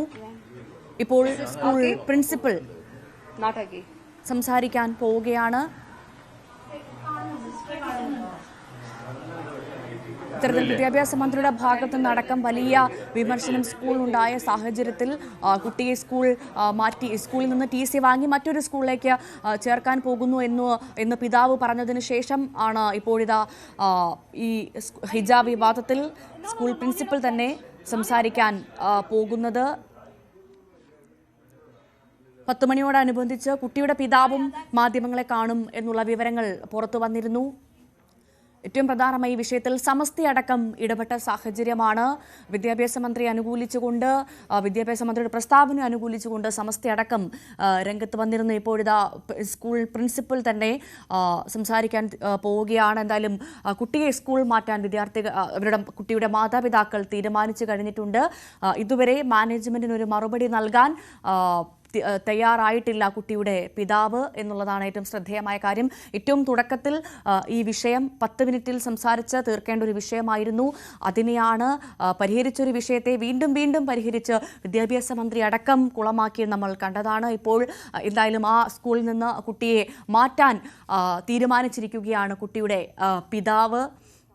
എന്തായാലും കുട്ടിയുടെ പിതാവ് ഇന്ന് മാധ്യമങ്ങളെ കാണുന്നുണ്ട്. ഇപ്പോൾ ഈ വിഷയത്തിൽ സ്കൂൾ എന്താണ് പറയാനുള്ളത്, സ്കൂൾ മാനേജ്മെന്റ് എന്താണ് പറയാനുള്ളത്, അധ്യാപകർക്ക് എന്താണ് പറയാനുള്ളത് എന്ന് ആണ് പറയാൻ പോകുന്നതെന്നാണ് മനസ്സിലാക്കുന്നത്. വലിയ തരത്തിൽ സ്കൂളിന് നേരെ വിമർശനം ഉയർന്ന സാഹചര്യത്തിൽ നിയമ നടപടിയുമായി മുന്നോട്ട് പോകാൻ സ്കൂൾ തയ്യാറായതാണ്. അതുമായി ബന്ധപ്പെട്ട നിയമ നടപടികൾ നടക്കുന്നുണ്ട്. ഇതിൻ്റെയൊക്കെ പശ്ചാത്തലത്തിലാണ് ഇപ്പോൾ സ്കൂൾ അധികൃതർ മാധ്യമങ്ങളെ കാണാൻ പോകുന്നത്. എന്താണ് പറയാനുള്ളതെന്ന് നമുക്ക് ഉടൻ തന്നെ അല്പസമയം കൊണ്ട് മനസ്സിലാക്കാം എന്നാണ് മനസ്സിലാകുന്നത്. എന്തായാലും വിദ്യാഭ്യാസ മന്ത്രി അടക്കം ഇന്നും രംഗത്ത് വന്നൊരു സാഹചര്യമുണ്ട്. കുട്ടിയെ സ്കൂളിൽ നിന്ന് മാറ്റുന്നതിന് കാരണം സ്കൂളാണെന്നാണ് വിദ്യാഭ്യാസ മന്ത്രി പറഞ്ഞത്. കുട്ടിക്ക് ഈ ദിവസങ്ങളിൽ, ഈ കടന്നുപോയ ദിവസങ്ങളിൽ ഏതെങ്കിലും തരത്തിൽ മാനസിക വിഷമം നേരിട്ടിട്ടുണ്ടെങ്കിൽ അതിന് കാരണവും സ്കൂൾ അധികൃതരാണ് എന്നാണ് പറഞ്ഞത്. പ്രിൻസിപ്പൽ സംസാരിക്കും. ആദ്യമേ തന്നെ ചോദ്യങ്ങൾ ഉന്നയിക്കരുതെന്ന് അഭ്യർത്ഥിക്കുകയാണ്. സ്നേഹം നിറഞ്ഞവരെ, സ്കൂളുമായി ബന്ധപ്പെട്ട് നടന്നുവരുന്ന വിഷയങ്ങളിൽ ഒരു വിശദീകരണം നൽകുവാൻ ആഗ്രഹിക്കുകയാണ് മാനേജ്മെന്റ്. അതിനു മുൻപ് ഈ ദിവസങ്ങളിൽ നടന്ന കാര്യങ്ങളിൽ എല്ലാത്തിലും ജഗദീശ്വരന്റെ കൃപ കണ്ടുതന്നെ മുന്നോട്ടു പോവുകയാണ് താൽപര്യം. 1-2 വ്യക്തികൾക്ക് നന്ദി പറഞ്ഞുകൊണ്ട് ഞാൻ തുടങ്ങുകയാണ്. ആദ്യമായി ഈ അവസരത്തിൽ ചെറിയ ഒരു കന്യാസ്ത്രീ സമൂഹമായ ഞങ്ങൾ കുട്ടികളുടെ നല്ല ഭാവിയെ ലക്ഷ്യം വെച്ച് നടത്തുന്ന ഈ വിദ്യാലയത്തിന് അവകാശങ്ങളുണ്ടെന്നും അതിന് സുരക്ഷ വേണമെന്ന് ബോധ്യമായപ്പോൾ സംരക്ഷണം നൽകിയ ബഹുമാനപ്പെട്ട കേരള ഹൈക്കോടതിക്ക് നന്ദി. അതിനുവേണ്ടി നിയമസഹായം നൽകിയ വക്കീലിനും കൃതജ്ഞത അറിയിക്കുന്നു. ബഹുമാനപ്പെട്ട വിദ്യാഭ്യാസ മന്ത്രി ശിവൻകുട്ടി സാറും അദ്ദേഹത്തിന്റെ സെക്രട്ടറിയും ആദ്യ ദിനങ്ങളിൽ സ്കൂളിന്റെ കാര്യങ്ങൾ അന്വേഷിച്ച് വസ്തുതകൾ ആരാഞ്ഞിരുന്നു. ഒരു വിദ്യാലയവും വിദ്യാഭ്യാസ വകുപ്പിന്റെ സഹായ സഹകരണങ്ങൾ ഇല്ലാതെ നല്ല രീതിയിൽ നടന്നു പോവുക ക്ലേശകരമായിട്ടുള്ള ഒരു കാര്യമാണല്ലോ. ഇന്നോളം നൽകിയ എല്ലാ സപ്പോർട്ടിനും ബഹുമാനപ്പെട്ട വിദ്യാഭ്യാസ മന്ത്രി ശിവൻകുട്ടി സാറിന് നന്ദി അറിയിക്കുന്നു.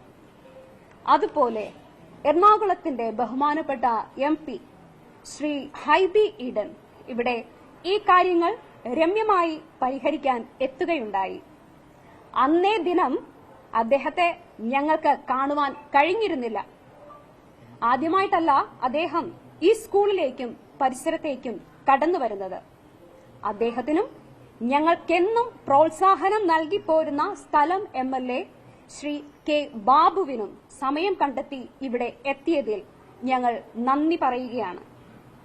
ഇവിടെ പ്രശ്നങ്ങൾ ഉണ്ടായപ്പോൾ ആദ്യം ഓടിയെത്തിയ ഒരു വ്യക്തിയാണ് ശ്രീ ഷോൺ ജോർജ്. എല്ലാ സഹായവും സ്കൂളിനായി അദ്ദേഹം വാഗ്ദാനം ചെയ്തിട്ടുണ്ട്. ഹൃദയപൂർവ്വം അദ്ദേഹത്തിന് നന്ദി പറയട്ടെ. എല്ലാ ക്രൈസ്തവ സഭകൾക്കും ഏറെ പ്രത്യേകിച്ച് ആദ്യം മുതൽ ഞങ്ങൾക്കൊപ്പമുള്ള കൊച്ചി രൂപത അഡ്മിനിസ്ട്രേറ്റർ പിതാവിനും രൂപത നേതൃത്വത്തിനും ജാതി മത ഭേദമന്യേ ധൈര്യം നൽകി കൂടെ നിർത്തിയ എല്ലാവർക്കും നന്ദി അർപ്പിക്കുന്നു. മീഡിയ പ്രവർത്തകരായ നിങ്ങൾ ഒത്തിരി സഹായിച്ചിട്ടുണ്ട്. നന്ദിയുണ്ട് നിങ്ങൾക്ക് എല്ലാവർക്കും. പരമപ്രധാനമായ ഒരു കാര്യം ഇവിടെ സൂചിപ്പിക്കട്ടെ. ഇവിടുത്തെ ഈ സ്കൂളിലെ നിയമങ്ങളും നിബന്ധനകളും അനുസരിച്ച് ഞങ്ങളുടെ വിദ്യാർത്ഥിനി വന്നാൽ ആദ്യ ദിനം വന്ന അതേ സ്നേഹത്തിൽ വിദ്യാഭ്യാസം പൂർത്തിയാകുവോളം ആ കുഞ്ഞിനെ വിദ്യ നൽകാൻ ഞങ്ങൾ തയ്യാറാണ്. We are wholeheartedly ready for that. We hope the best will happen. Saint റീറ്റാസിലെ കുട്ടികൾക്ക് ഞങ്ങളാൽ ആവും വിധം നൽകിക്കൊണ്ടിരിക്കുന്നത് ഒരു fully Indian way of education ആണ്. അതായത് പാഠ്യ പദ്ധതിക്ക് പുറമെ അവരെ ഇന്ത്യയുടെയും കേരളത്തിന്റെയും സാംസ്കാരിക മൂല്യങ്ങൾ പഠിപ്പിക്കുന്നുണ്ട്. totally Indian education.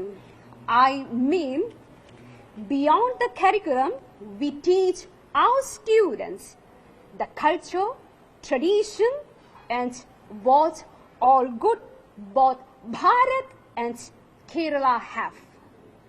The human value and the importance of humanity. And we do teach them extra how important is to protect environment and life together and being with nature. And again, those who want special help mentally, we do support and teach them. അതുവഴി കുട്ടികൾ നമ്മുടെ ഇന്ത്യയെ സാരെ ജഹാം സെ അച്ഛ ആക്കട്ടെ. That our students make our India Saare ജഹാം സെ അച്ഛ. ഒരിക്കൽ കൂടി എല്ലാവർക്കും നന്ദി. കോടതിയുടെ മുന്നിലിരിക്കുന്നതാണ് പല വിഷയങ്ങളും. ഇപ്പോൾ പറയാൻ ഞാൻ അതിന് മുതിരുന്നില്ല. നിയമം അതിന്റെ വഴിക്ക് തന്നെ പോകട്ടെ. കോടതിയെയും സർക്കാരിനെയും എന്നും ബഹുമാനിച്ചിട്ടാണ് പോയിട്ടുള്ളത്. അത് തുടരുകയും ചെയ്യും.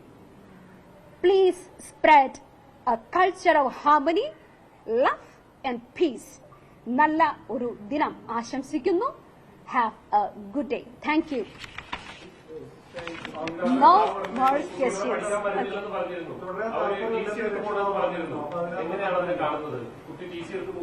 ഞങ്ങൾക്ക് അങ്ങനെയുള്ള ഒരു കിട്ടിയിട്ടില്ല, അറിവ് കിട്ടിയിട്ടില്ല. That's all.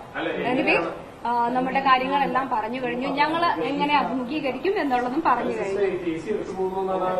Thanks all. Thanks all. Thank you. ഹിജാബ് വിവാദത്തിൽ പ്രതികരിക്കുകയായിരുന്നു സ്കൂൾ പ്രിൻസിപ്പൽ. സെന്റ് റീത്ത സ്കൂളിലെ പ്രിൻസിപ്പലാണ് സംസാരിച്ചത്. ഹൈക്കോടതിക്ക് നന്ദി പറയുകയായിരുന്നു സ്കൂൾ പ്രിൻസിപ്പൽ. നിബന്ധന അനുസരിച്ചാൽ കുട്ടിയെ വീണ്ടും സ്കൂളിലേക്ക് സ്വീകരിക്കും. സ്കൂൾ നിയമം എല്ലാവർക്കും ഒരേപോലെ ബാധകമാണ്. നിയമത്തിന്റെ വഴിക്ക് പോകട്ടെ എന്നൊക്കെ തുടങ്ങിയ കാര്യങ്ങളാണ് ഇപ്പോൾ സെന്റ് റീത്ത സ്കൂളിലെ പ്രിൻസിപ്പൽ പറഞ്ഞത്. നേരത്തെ തന്നെ കുട്ടിയുടെ പിതാവ് കുട്ടിയെ സ്കൂളിൽ ഇനി സെന്റ് റീത്താസിൽ ഇനി പഠിപ്പിക്കാൻ ആഗ്രഹിക്കുന്നില്ല, കുട്ടിയെ അവിടെ നിന്ന് മാറ്റുകയാണ്, TC കൊടുത്ത് മറ്റൊരു സ്കൂളിൽ ചേർക്കുമെന്ന് കുട്ടിയുടെ പിതാവ് പറഞ്ഞിരുന്നു. പക്ഷേ അപ്പോൾ പോലും സ്കൂളിന്റെ നിയമം അനുസരിക്കുകയാണെങ്കിൽ കുട്ടിയെ സ്കൂളിൽ പഠിപ്പിക്കാൻ ഞങ്ങൾ തയ്യാറാണ് എന്നാണ് സെന്റ് റീത്ത സ്കൂളിലെ പ്രിൻസിപ്പൽ പറഞ്ഞത്. സ്കൂളിനൊരു നിബന്ധനയുണ്ട്, നിയമമുണ്ട്, അത് പാലിക്കണം. അത് പാലിച്ചാൽ എല്ലാവർക്കും സ്കൂളിൽ പഠിക്കാൻ സ്വാഗതാർഹമാണ് എന്നുള്ള കാര്യമാണ് ഇപ്പോൾ പ്രിൻസിപ്പൽ പറഞ്ഞത്. നവമി ദിനേശ് വിവരങ്ങളുമായി ചേർന്നു. നവമി, കുട്ടിയെ സ്കൂളിൽ പഠിപ്പിക്കുന്നില്ല എന്ന് കുട്ടിയുടെ രക്ഷിതാക്കൾ പറയുന്നു. ഒരു കുഞ്ഞാകുമ്പോൾ അതിനെ എവിടെ പഠിപ്പിക്കണം, എന്ത് പഠിപ്പിക്കണം എന്ന് തീരുമാനിക്കേണ്ടത് സ്വാഭാവികമായും രക്ഷിതാക്കളാണ്. രക്ഷിതാക്കൾ തീരുമാനമെടുത്തു കഴിഞ്ഞു.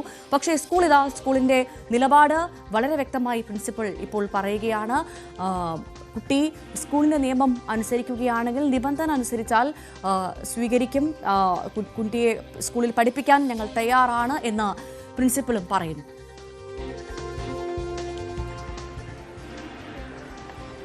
അതെ ഭവ്യ, കൂടുതൽ മാധ്യമങ്ങളുടെ ചോദ്യങ്ങൾക്കൊന്നും തന്നെ സിസ്റ്റർ മറുപടി നൽകില്ല എന്ന് പറഞ്ഞുകൊണ്ട് തന്നെയാണ് ആദ്യം ഈ വാർത്താ സമ്മേളനം തുടങ്ങിയത്. സിസ്റ്ററിന് പറയാനുള്ള കാര്യങ്ങളെല്ലാം പറഞ്ഞു. പ്രിൻസിപ്പൽ പറഞ്ഞതിൽ ഏറ്റവും പ്രധാനപ്പെട്ട 2-3 കാര്യമുണ്ട്. ഒന്ന്, വിദ്യാഭ്യാസ മന്ത്രിക്ക് നന്ദി പറയുന്നുണ്ട് ഈ ഒരു വിഷയം അന്വേഷിച്ചതിനും കൂടുതൽ നടപടികളൊക്കെ സ്വീകരിച്ചതിനും. ഒപ്പം ഈ പ്രശ്നങ്ങൾ പരിഹരിക്കാൻ വന്ന ഹൈബിയുടെ MP, K Babu MLA, Shone George എന്നിവർക്കും നന്ദി പറഞ്ഞിട്ടുണ്ട്.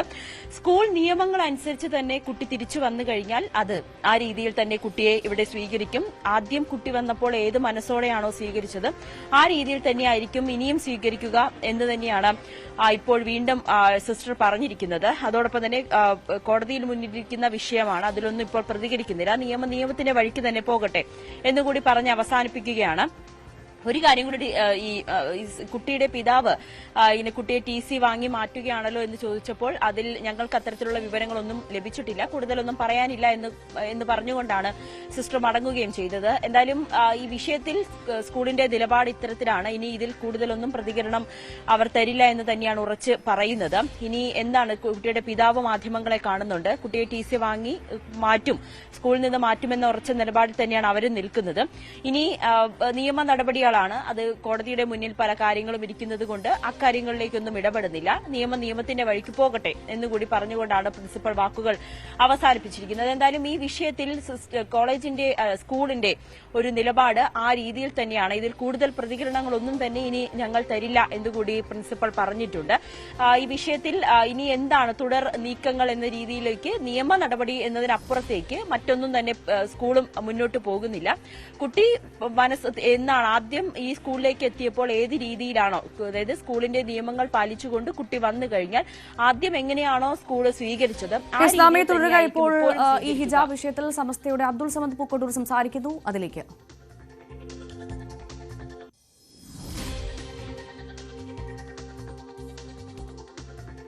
ആ ഡയറിയിൽ ഇങ്ങനെ തലയിൽ തട്ടമിടരുത് എന്ന് പറഞ്ഞിട്ടില്ല. സ്കൂളിൻ്റെ യൂണിഫോം കുട്ടികൾ ധരിക്കണം എന്ന നിർബന്ധമേ അതിൽ പറഞ്ഞുള്ളൂ. അതേസമയത്ത് ഇന്ന കളറിലുള്ള ഒരു ഹെഡ് സ്കാർഫ് ധരിക്കണമെന്ന് പറയാൻ ആർക്കും അധികാരമുണ്ട്. കാരണം യൂണിഫോമിറ്റി കാത്തു സൂക്ഷിക്കുന്നതിന് വേണ്ടി ഇന്ന കളറിലുള്ളതായിരിക്കണം നിങ്ങളെ തലയിൽ തട്ടമെന്ന് പറയാമെന്നല്ലാതെ അത് ധരിക്കരുത് എന്ന് പറയുമ്പോൾ സ്വാഭാവികമായും അത് നമ്മുടെ രാജ്യത്തെ ഭരണഘടനാ അവകാശത്തെ ഹനിക്കലായിട്ടാണ് നമ്മൾ മനസ്സിലാക്കേണ്ടത്. പ്രത്യേകിച്ച് ഓരോ സമുദായത്തിനും അവരുടേതായ മതപരമായ ആചാരങ്ങളും അനുഷ്ഠാനങ്ങളുമുണ്ട്. ആ ആചാരാനുഷ്ഠാനങ്ങളെ അനുവദിച്ചു കൊടുക്കുന്ന ഭരണഘടനാ രേഖയാണ് നമ്മുടെ ആർട്ടിക്കിൾ 25 വ്യക്തമായി സൂചിപ്പിച്ചിട്ടുള്ളത്. അതുകൊണ്ട് തന്നെ പറ്റില്ല എന്ന് പറയാനാകില്ലല്ലോ. പക്ഷേ ഈ വിഷയം ഒരു വർഗീയമായി കാണേണ്ടതോ അതല്ലെങ്കിൽ കേരളത്തിൽ വരാൻ പോകുന്ന ഒരു തെരഞ്ഞെടുപ്പിൻ്റെ പശ്ചാത്തലത്തിൽ വർഗീയ ധ്രുവീകരണമുണ്ടാക്കി ഒരു ഇലക്ഷനിലുള്ള ഒരു പോളറൈസേഷൻ ആരെങ്കിലും ആഗ്രഹിച്ചുകൊണ്ട് നടത്തുന്നതാണെങ്കിൽ അതിലാരും വീണു പോകരുത്. മറിച്ച് ഇത് മതവിശ്വാസികളുടെ അവകാശത്തെ ഹനിക്കുന്ന പ്രവർത്തനമായി തന്നെ നമുക്ക് കാണേണ്ടിയും വരും. പ്രത്യേകിച്ച് ഈ വിഷയത്തിൽ പ്രതികരിച്ച ആളുകൾ നിങ്ങൾ പരിശോധിച്ചാൽ മുസ്ലിങ്ങളല്ല, ആദ്യമായി ഇതിൽ പ്രതികരിക്കാൻ വന്ന ആളുകൾ. പ്രത്യേകിച്ച് ഇതിൽ ഏറ്റവും മുന്നിൽ നിന്നത് ദലിത് ആക്ടിവിസ്റ്റുകളാണ്. അവരോട് നമുക്ക് നന്ദിയുണ്ട്. അവർ ഇതൊരു ഭരണഘടനാ പ്രശ്നമായും ഒരു മതത്തിൻ്റെ സ്വാതന്ത്ര്യത്തെ ഹനിക്കുന്നതായും കൃത്യമായി എടുത്തുദ്ധരിച്ചുകൊണ്ട് സംസാരിക്കുകയും അവരിടപെടുകയും ചെയ്തു. ആ ദലിത് ആക്ടിവിസ്റ്റുകൾ ഈ കാര്യം കൃത്യമായി കൈകാര്യം ചെയ്തിട്ടുണ്ട്. അവരോട് നന്ദി പറയണം. മറ്റൊന്ന് യുഹന്നാസ് മാർ മിലിത്തിയോസ്. അദ്ദേഹം പലപ്പോഴും നീതിക്കൊപ്പം നിന്ന് ശബ്ദിച്ച ഒരു പ്രഗത്ഭനായ പാതിരിയാണ്. ക്രൈസ്തവ സഭയുടെ ഉന്നതനായ ഒരു വ്യക്തിയാണ് അദ്ദേഹം. ഒരു വിഭാഗത്തിൻ്റെ വ്യക്തിയാണെങ്കിലും അദ്ദേഹം പലപ്പോഴും നീതിക്കൊപ്പം നിന്ന് ശക്തമായി പൊരുതിയിട്ടുണ്ട്. അദ്ദേഹത്തിൻ്റെ വാക്കുകൾ വളരെ മൂർച്ചയുള്ളതാണ്. കാരണം അദ്ദേഹം പറഞ്ഞത് ന്യായമാണ്. കാരണം അധ്യാപകർക്കില്ലാത്ത നിബന്ധന എന്തിന് കുട്ടികൾക്ക് കൽപ്പിക്കുന്നു എന്നാണ് അദ്ദേഹത്തിൻ്റെ ചോദ്യം. മറ്റൊന്ന് നിങ്ങൾക്കൊക്കെ അറിയാം, ഇതുപോലെ ഹെസ്കാഫ് ധരിച്ച അഥവാ തലയിൽ ശരിക്ക് ഒരു തട്ടമിട്ട മക്കന പോലെയുള്ള, മുസ്ലിങ്ങൾ പറയുന്ന ഈ മക്കന എന്ന് പറയുന്നത് പോലെയുള്ള സാധനമിട്ട ഒരു അധ്യാപികയാണ് ഈ കാര്യം മീഡിയകളോട് പറയുന്നതും കുട്ടികളോട് പറയുന്നതും രക്ഷിതാക്കളോട് പറയുന്നതും. അവരത് ധരിച്ചിട്ടുണ്ട്. ഇതാണ് ഇതിലെ ഏറ്റവും വലിയ വിരോധാഭാസം. അവർക്കത് ധരിക്കാം, പക്ഷേ കുട്ടികൾക്കതാവില്ല. ഇവിടെ നേരത്തെ ഇത് ഇന്ത്യയിൽ പല സംസ്ഥാനങ്ങളിലും വിവാദമായിട്ടുണ്ട്. നമ്മുടെ അയൽ സംസ്ഥാനമായ കർണാടകയിൽ ഗവൺമെൻറ് തന്നെ BJP ഗവൺമെൻറ് ഭരിച്ചിരുന്ന സമയത്ത് ഔദ്യോഗികമായി ആ ഗവൺമെൻറ് സ്കൂളുകളിൽ കുട്ടികൾ ഈ രീതിയിൽ തട്ടമിട്ട് വരരുത് എന്ന് പറഞ്ഞു.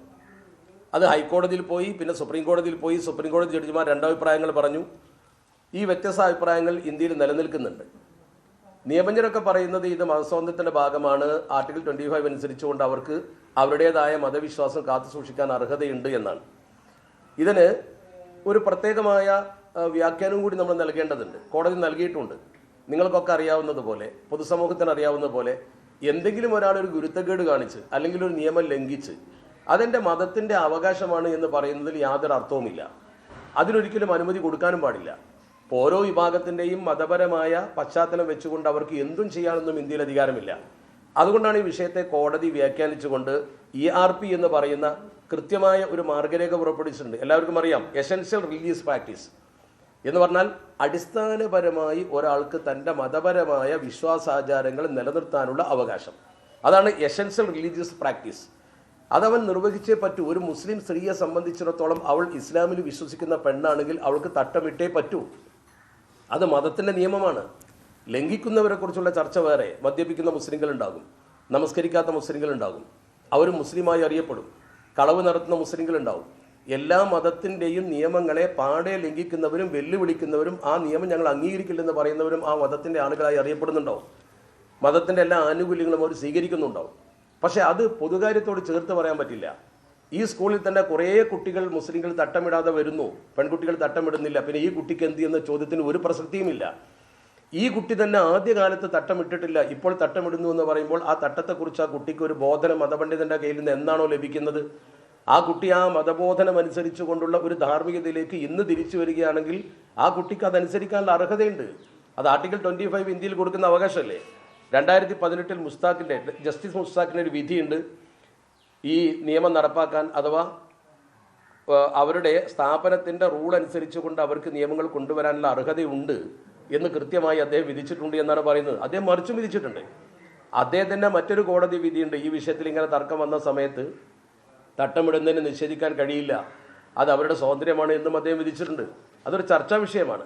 മാത്രമല്ല, നമ്മളൊരു രാജ്യത്ത് നിലനിൽക്കുന്ന മറ്റു നിയമങ്ങളെയാണ് പരിശോധിക്കേണ്ടത്. ഇപ്പോൾ ഉദാഹരണമായി നമ്മുടെ രാജ്യത്ത് ജീവിക്കുന്ന ഒരു പ്രബല ജനവിഭാഗമാണ് ന്യൂനപക്ഷമതയിൽ സിഖുകാർ. സിഖുകാരെ സംബന്ധിച്ചിടത്തോളം അവർക്ക് ഇപ്പോൾ ഏറ്റവും അപകടകാരിയായ ഒരു സാധനമാണ് ശരിക്കും ആയുധം എന്ന് പറയുന്നത്. ഇവിടെ നമ്മുടെ റൂളിൽ ശരിക്കും പറയുന്ന ഒരു ഭാഗം നോക്കുന്നില്ല. Carrying the kirpan is a legally protected religious right. Legally protected religious right എന്നാണ് പറയുന്നത്. നിയമപരമായി അംഗീകരിക്കപ്പെട്ട മതപരമായ അവകാശമാണ് സിഖുകാർക്ക് ആയുധമായ ഈ കൃപാൻ കൊണ്ടു നടക്കാം. 4(6) in India under article 25 of the constitution. നമ്മുടെ ഭരണഘടനയുടെ 25-ാം വകുപ്പ് അനുസരിച്ച് കൊണ്ട് അവർക്കത് കൊണ്ടു നടക്കാൻ അർഹതയുണ്ടെന്നാണ് പറയുന്നത്. മാത്രമല്ല, നമ്മുടെ മുമ്പിലൊക്കെ നമ്മൾ കാണുന്നതാണ് നമ്മുടെ സംസ്ഥാനത്ത് ഏറ്റവും സ്ട്രിക്റ്റായ വിഭാഗമാണല്ലോ സൈന്യം, പോലീസ് എന്നൊക്കെ പറയുന്നത്. അവർക്ക് കൃത്യമായ നിയമനിബന്ധനകളുണ്ട്, പ്രോട്ടോക്കോളുകളുണ്ട്, കർശനമായ വ്യവസ്ഥകളുണ്ട്. എന്നാൽ നമ്മുടെ പോലീസുകാരെ തന്നെ നിങ്ങൾ നോക്കുന്നത് Travancore Cochin police manual permits, അവർ പെർമിറ്റ് ചെയ്യുന്ന എന്താ? ബിയേഡ്സ്, താടി വെക്കാം. ഫോർ ദോസ് ഓൺ പിൽഗ്രിമേജ്, ആരെങ്കിലും പിൽഗ്രിമേജിന് പോകുമ്പോൾ, ശബരിമലയ്ക്ക് പോകുമ്പോഴോ അതുപോലുള്ള പ്രധാനുഷ്ഠാനങ്ങൾ അതിൽ പറയുന്നുണ്ട്. ഓർ ടേക്കിംഗ് വോസ് എന്ന് പറയുന്നുണ്ട്. ആ മതപരമായ ആചാരാനുഷ്ഠാനങ്ങൾ അവരെടുക്കുന്ന സമയത്ത് പ്രത്യേകമായി അവർക്ക് അനുമതി വാങ്ങിയിട്ട് താടി വെക്കാം.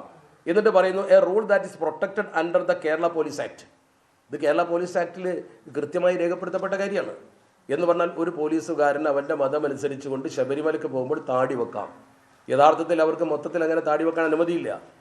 അതുപോലെ തന്നെ ഏറ്റവും സ്ട്രിക്റ്റായ വിഭാഗമാണ് സൈന്യം. നിങ്ങൾ നെറ്റിൽ പരിശോധിച്ച് നോക്കൂ, അല്ലെങ്കിൽ നമ്മുടെ നിയമപുസ്തകം പരിശോധിച്ച് നോക്കൂ. US സൈന്യം ലോകത്തെ ഏറ്റവും വലിയ സൈന്യമായി അറിയപ്പെടുന്നവരാണ്. US-ന്റെ സൈന്യം, അതുപോലെ തന്നെ ഈവൻ ഇന്ത്യയിലെ സൈനിക വിഭാഗത്തിൽ പോലും, നമ്മുടെ ആർമിയിൽ പോലും allowed to keep their beards as an article of their faith എന്നാണ്. അവരെ മതവിശ്വാസം അനുസരിച്ച് അവർക്കത് കാത്തു സൂക്ഷിക്കാനുള്ള അർഹതയുണ്ട്. അപ്പോൾ സിഖുകാർക്ക് താടി വെക്കാം, പട്ടാളത്തിന് തലപ്പാവ് ധരിക്കാം. ശരിക്കും സൈന്യത്തിൻ്റെ ഒരു വ്യവസ്ഥ എന്ന് പറയുമ്പോൾ അവരുടെ യൂണിഫോം എന്ന് പറയുന്നത് സ്കൂളിൽ യൂണിഫോം അല്ല, യൂണിഫോം പോലെയല്ല. സ്കൂളിൽ യൂണിഫോമിൻ്റെ ഒരു കർശന കാര്യം അല്ലെങ്കിൽ അതിൻ്റെ ഒരു കൃത്യനിഷ്ഠ എത്രത്തോളം ഉണ്ടെങ്കിലും അതിനേക്കാളൊക്കെ എത്രയോ വ്യവസ്ഥാപിതമാണ് സൈന്യത്തിൻ്റെ യൂണിഫോം, അച്ചടക്കം. ആ സൈന്യത്തിൽ പ്രത്യേകമായി താടി വെക്കുവാനും അതിലുപരി തലപ്പാവ് കെട്ടുവാനും ഒരു വിഭാഗത്തിന് അർഹത കൊടുക്കുന്നു എന്ന് പറയുമ്പോൾ അതിൻ്റെ അർത്ഥം എന്താണ്? അത് ലീഗലി പ്രൊട്ടക്റ്റഡാണ്. അതിൻ്റെ കാരണം അവരുടെ മതപരമായ വിശ്വാസത്തിൻ്റെ ഭാഗമാണത് എന്നതുകൊണ്ടാണ്. ഒരു സിഖുകാരൻ തലപ്പാവ് വെക്കുന്നത് പോലെ, ശബരിമലയ്ക്ക് പോകുന്ന ഒരു പോലീസുകാരൻ താടി വെക്കുന്നത് പോലെ, ഒരു മുസ്ലിം പെൺകുട്ടി എപ്പോഴും അവരുടെ തല അന്യലിൽ നിന്ന് മറച്ചിരിക്കണം എന്നത് ഇസ്ലാമിക വ്യവസ്ഥയാണ്. ലംഘിക്കുന്നവരുണ്ടാവാം. ശബരിമലയ്ക്ക് പോകാത്ത മുസ്ലിങ്ങളുണ്ടല്ലോ, അതുപോലെ തന്നെ തലപ്പാവ് വെക്കാത്ത സിഖുകാരുണ്ടാകാമല്ലോ. അപ്പോൾ തട്ടമിട്ട അധ്യാപിക എന്തുകൊണ്ട് തട്ടമിടുന്നു? അവരുടെ മതം കന്യാസ്ത്രീകൾ അങ്ങനെ വേഷം ധരിക്കണമെന്ന് പറയുന്നു. ഇനി അവരുടെ കൂട്ടത്തിൽപ്പെട്ട ഏതെങ്കിലും ഒരു പെൺകുട്ടി ഉയർന്ന് പഠിച്ച് PGയോ അല്ലെങ്കിൽ അതുപോലുള്ള ഉയർന്ന ബിരുദമോ എടുക്കാൻ ഒരു കോൺടാക്ട് ക്ലാസ്സിൽ പോയിരുന്നിരിക്കട്ടെ, ആ സ്ഥാപനത്തിൽ കർശനമായ നിയമമുണ്ടെന്നിരിക്കട്ടെ, ആ നിയമം അനുസരിച്ചുകൊണ്ട് അവളുടെ തട്ടം മാറ്റിവെക്കുമോ, പർദ്ദ പോലുള്ള അവളുടെ വേഷം മാറ്റിവെക്കുമോ? അങ്ങനെ നിർദ്ദേശിച്ചാൽ അവർക്ക് അത് അംഗീകരിക്കാൻ കഴിയുമോ? ഒരിക്കലും കഴിയില്ല. അതാണ് നമ്മൾ മനസ്സിലാക്കേണ്ടത്. അതുകൊണ്ട് ഇവിടെ വ്യവസ്ഥാപിതമായി നമ്മുടെ രാജ്യത്ത് നിലനിൽക്കുന്ന നിയമത്തെ വെല്ലുവിളിച്ചുകൊണ്ട് ഒരു സ്ഥാപനത്തിനും അങ്ങനെ നിയമം ഉണ്ടാക്കാൻ കഴിയില്ല, അത് അംഗീകരിക്കാൻ കഴിയില്ല എന്നാണ് വിദ്യാഭ്യാസ ചിന്തകന്മാർ പറയുന്നത്. അതുകൊണ്ടാണല്ലോ DD അന്വേഷിച്ച് അവർ ചെയ്ത് തെറ്റാണ്, കുട്ടിയെ പുറത്താക്കാൻ പാടില്ല എന്ന് പറയുന്നത്. പക്ഷേ ആ പിതാവും കുട്ടിയും കാണിച്ചൊരു മാന്യതയുണ്ട്.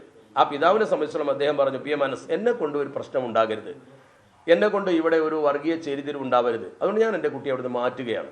അപ്പോൾ പൗരാവകാശം അല്ലെങ്കിൽ മതാവകാശം എന്നതിൻ്റെ പേരിൽ ഒരു കുട്ടിക്ക് ആ സ്കൂളിൽ പഠിക്കാൻ അനുമതി നിഷേധിക്കുമ്പോൾ മാറേണ്ടി വരുന്നു എന്ന് പറയുമ്പോൾ അത് എന്തുമാത്രം ഖേദകരമാണ്. അത് വലിയ ചർച്ചയായി നമ്മുടെ കേരളത്തിൽ. കളർ വേണമെങ്കിൽ നിർബന്ധിക്കാമെന്ന് പറഞ്ഞാൽ ഇന്ന കളറായിരിക്കണം. ആ കുട്ടി പറയുകയാണ് ഞാൻ എനിക്ക് ഇഷ്ടപ്പെട്ട കളറിലുള്ള തട്ടമിട്ട് വരുമെന്ന് പറഞ്ഞാൽ സ്കൂളിൽ കർശനമായി ആ കുട്ടിക്കെതിരെ നടപടിയെടുക്കാം. കാരണം സ്കൂളിൻ്റെ യൂണിഫോമിൻ്റെ കളറിനോട് അത് യോജിക്കണമെന്നേ ഉള്ളൂ. അപ്പോൾ അമേരിക്കൻ സൈന്യത്തിലൊക്കെ ഉണ്ട്, സ്ത്രീകൾക്ക് പോലും പ്രത്യേകമായി തലയിൽ മറക്കാനുള്ള അനുമതി അവർ കൊടുത്തിട്ടുണ്ട്. പക്ഷേ അത് പ്രത്യേകമായി അവർ പറയുന്ന കോഡനുസരിച്ചായിരിക്കണം. അതുപോലുള്ള കാര്യങ്ങളൊക്കെ നമുക്ക് കാണാൻ കഴിയും. വിശ്വാസപരമായ ചെറിയ ചെറിയ വിഷയങ്ങൾ പർവ്വതീകരിച്ചുകൊണ്ട് ചർച്ച ചെയ്യുക.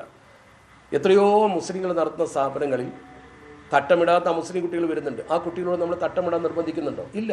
കാരണം അവർക്ക് തട്ടമിടേണ്ട ആവശ്യമില്ല. അവരെ നിർബന്ധിക്കാനും ഇസ്ലാമിൽ യാതൊരു വകുപ്പുമില്ല. അങ്ങനെ നിർബന്ധിച്ചതുകൊണ്ടൊരു പ്രയോജനവും കിട്ടുന്നില്ല.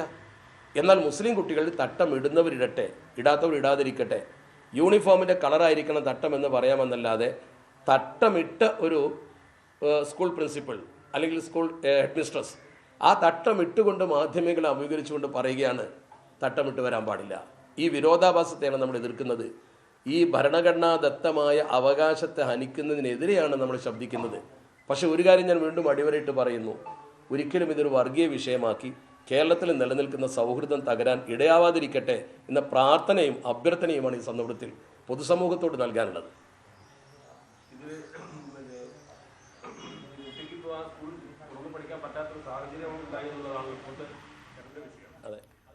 സെന്റ് റീത്താസ് സ്കൂളിലെ ഹിജാബ് വിവാദത്തിൽ പ്രതികരിക്കുകയായിരുന്നു സംസ്ഥാന നേതാവ്. സ്കൂളിന്റെ ഭാഗത്താണ് പൂർണ്ണമായും തെറ്റുള്ളത്, ഇതൊരു വർഗീയ വിഷയമായി പ്രചരിപ്പിച്ചു എന്നതടക്കമുള്ള പ്രതികരണമാണ് ഇപ്പോൾ അദ്ദേഹത്തിന്റെ ഭാഗത്തു നിന്ന് നമ്മൾ കേട്ടത്.